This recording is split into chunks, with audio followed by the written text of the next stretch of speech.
இதெல்லாம் கேளுங்க, இது ஒண்ணு கிடையாதுங்க. கண்டிப்பா கவர்ச்சி. இவ்ளோ பிள்ளைகள் கூத்தாட்டம் போடும்போது, கண்டிப்பா இந்த கவர்ச்சி வலையில உழதான் செய்வாங்க.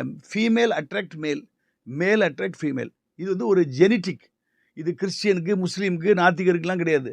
மனுஷனா பிறந்த எல்லாருக்கும் மேல் அட்ராக்ட் ஃபீமேல், ஃபீமேல் அட்ராக்ட் மேல். அதனால உங்க கத்தோலிக்கத்தில இதே போல அங்கி போடுறாங்க. எதுக்கு? உடல் உருவங்கள வெளிய காட்டக்கூடாதுக்கு தான். அவங்க நன்ஸ் போடுறாங்க. டோட்டலா முக்காடு போட்டு, இங்க வரைக்கும் ட்ரெஸ் போடுறாங்க. எதுக்கு? பாடியில உள்ள உருவங்கள், அடையாளங்கள வெளிய தெரியக்கூடாது. எதிர்ப்பாளருக்கு கவர்ச்சிய குடுக்கக்கூடாது. இப்ப எதுக்காக நம்ம பேண்ட் ஷர்ட் போட்டு இது போடுறோம்? நம்ம ஸ்டைல் வெளிய தெரியக்கூடாது. புரியுதா உங்களுக்கு? அப்போ அந்த ஆண்டவர பற்றி போதிக்கும்போது, ஒரு பீடத்தில ஏறி நின்னு பிரசங்கம் பண்ணும் பொழுது, அவங்க சிந்தை இயேசுவ மாத்திரம் நோக்கி பார்க்கணும்.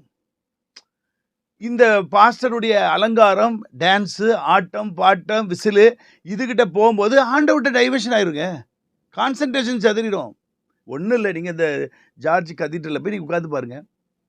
அந்த பிரசன்ஸ நீங்க உணர்ந்து பாருங்க. ஒரு தெய்வீகம் இருக்கும்.